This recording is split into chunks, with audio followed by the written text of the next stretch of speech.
కొరకరాని కొయ్య తీరే అయిండు కోమటిరెడ్డి రాజగోపాల్ రెడ్డి రేవంత్ రెడ్డికి. బాటల నడవని ఎద్దును ముళ్ళుగట్టతోని ఒడిచినట్టు తాపకి ఎత్తి ఓడుస్తున్నాడు సీఎం రేవంత్ రెడ్డిని. ఆ నడుమ సీఎం రేవంత్ రెడ్డి మాట్లాడుకుంటా సోషల్ మీడియా జర్నలిస్టులు ఏదో తప్పు చేసిన తీలుగా అవారగాళ్ళు అన్నట్టు మాట్లాడిండు కదా. హాగు అది కోమటిరెడ్డి రాజగోపాల్ రెడ్డికి నచ్చలేదట.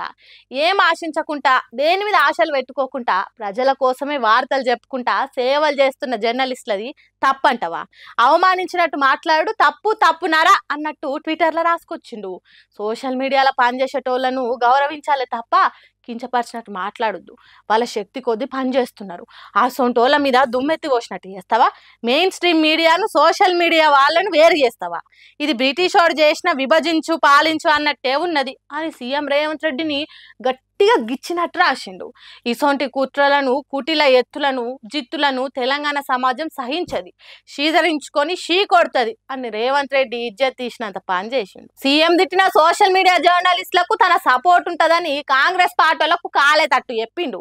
ఈ ట్వీట్ చూసినాక సీఎం రేవంత్ రెడ్డి ఎంత బాధపడ్డాడు ఏమో పాపం. సొంత పార్టీలనే ఎత్తి పొడిచేటోళ్ళు ఉండే వరకు ఏం చేయాలనో దోస్తలేదు కావచ్చు పాపం కదా.